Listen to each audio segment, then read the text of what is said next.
Alors, t'as de la gueule, hein? Ouais, franchement, ça en jette. Bon, je te la montre la vidéo?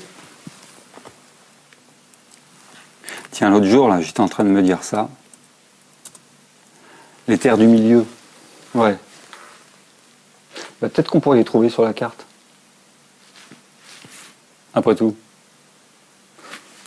Non, franchement, j'ai autre chose à faire. Bah, on n'en sait rien en fait.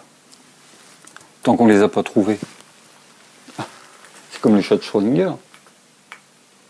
Tu connais pas trop? Ah bah, y a Bruce de la chaîne Y Penser qui en parle, façon déconne. Ce qui est pas évident d'ailleurs. Quoi, maintenant? Non, pas de problème. Je vais te montrer ça. Alors, Y Penser.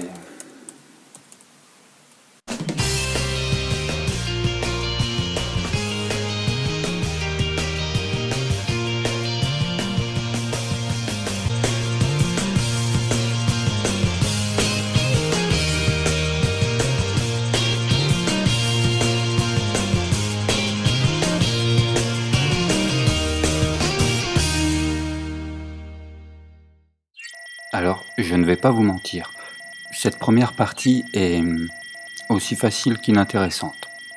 En revanche, la suite est, disons, inversement proportionnelle.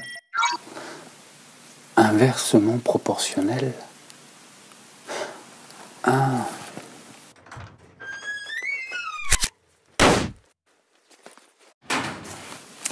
Attendons la suite. C'est parti pour ce tuto planète. CTRL A, touche M, clic droit, remplir de noir. Allez dans le menu filtre, puis sélectionnez l'effet bruit, puis ajout de bruit. Entrez les réglages indiqués et validez. Agrandissez le calque, clic droit, transformation manuelle, et entrez la valeur indiquée. Puis CTRL A et calque par coupé, que vous supprimez. Puis activez un calque de réglage exposition et entrez les valeurs indiquées et validez. Vous pouvez aussi bidouiller un peu en dupliquant le calque des étoiles et en appliquant sur ce duplicata un mode de fusion comme indiqué. Les dimensions de la planète sont entrées au préalable et puisque mon document fait 2480 au carré, je décide que ma planète fera 2000 au carré. Puis j'applique la couleur. La présentation des couleurs est en mode couleur web uniquement. Très pratique à mon sens. Bon, jusque-là, rien de très compliqué. La suite l'est un peu moins, mais ça ira, vous verrez. Nous allons sphériser ce disque. Pour cela, double-clic sur le calque pour ouvrir l'éditeur des styles de calque. Évidemment, celui que j'ai créé ne ressemble en rien à celui qui est proposé par défaut. Je vous laisse donc le soin de mettre la vidéo en pause pour chacun des 8 styles de calque qui défilent actuellement sur votre écran. Allez, bon courage!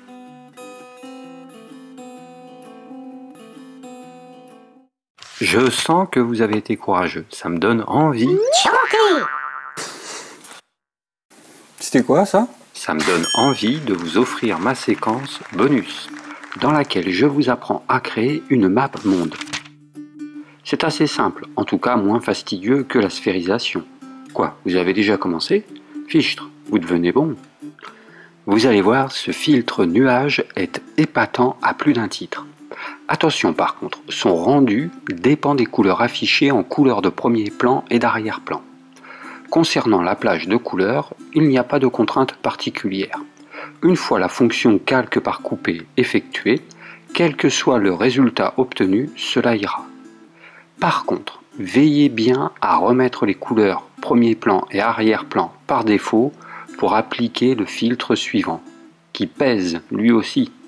Attention, et oui, je vous avais prévenu. À présent, il s'agit de mettre un peu de couleur, à commencer par la mer. Ensuite viennent les terres. Nouvelle parenthèse. Avant de placer la couleur, vous devrez préparer le terrain, si je puis dire. En effet, en zoomant, l'on s'aperçoit qu'une partie des terres semble immergée. L'effet est très sympa. Nous allons pourtant le supprimer car il risque de compliquer le tutoriel. J'ai placé la mer et les terres dans un même groupe, que j'ai ensuite dupliqué pour en garder des originaux.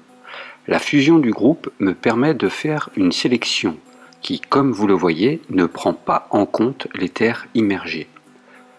Pour cette opération, veillez bien à utiliser l'option généralisée afin de sélectionner aussi les petits lacs et autres golfs.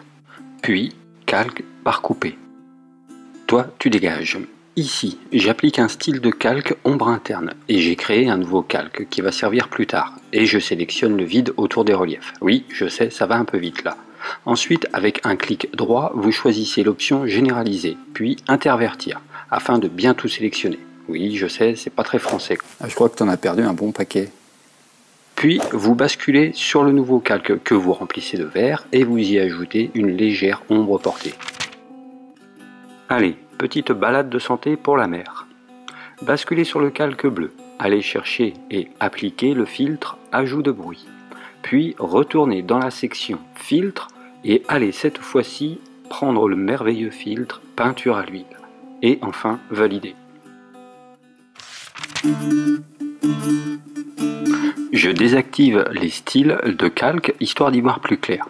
Puis je réitère toutes les opérations précédemment décrites dans la séquence de la map monde, à savoir le filtre nuage, la plage de couleurs, la sélection à la pipette, le calque par coupé, le filtre bas-relief, la sphérisation, la transformation, le calque par coupé que je jette, puis la création de mes deux groupes de calques, les terres et la mer, avec l'un des deux groupes fusionné, que je baguette magique et que je généralise pour aller chercher le contour définitif de mes reliefs.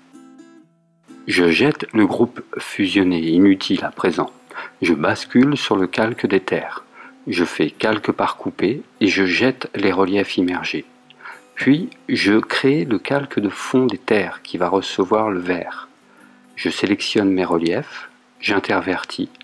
Je reviens à mon calque de fond. Je mets la couleur ainsi que la légère ombre portée. Et pour finir, le bruit et la peinture à l'huile sur la mer.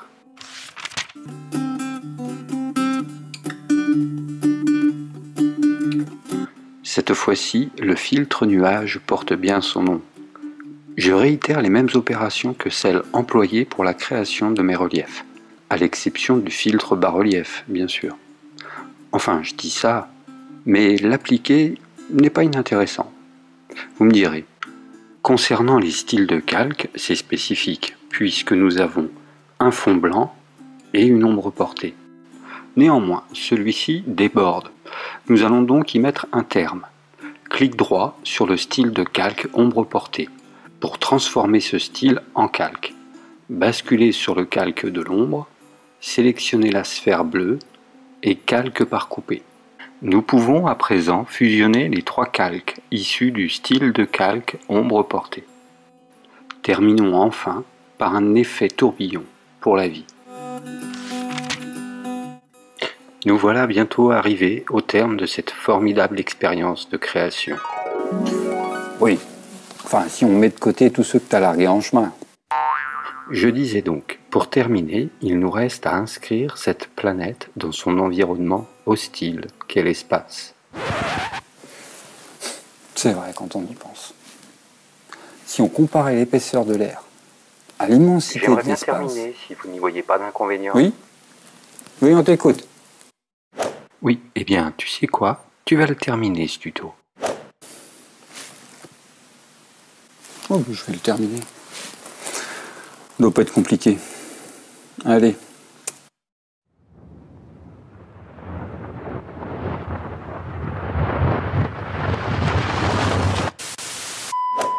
Alors, comment ça marche cette... Ah, c'est Samigo, il a trafiqué ma voix, puis il a coupé la musique. Ah, mais j'ai même l'impression qu'il a accéléré la vidéo. Vous avez compris ce qui se passe là? Le disque blanc, c'est pour recevoir un style de calque dégradé de noir qui servira, je vous le donne en mille, à ombrer le bas de la planète. Oh la vache, puis je suis à la bourse sur les réglages. Voilà, et ben là il fait quoi? Ah oui bien sûr, il a transformé le style de calque dégradé en calque, en dur quoi.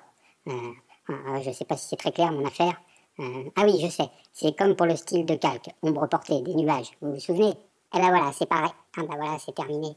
Oh la vache, c'est pas évident son truc. Bon bah salut quoi.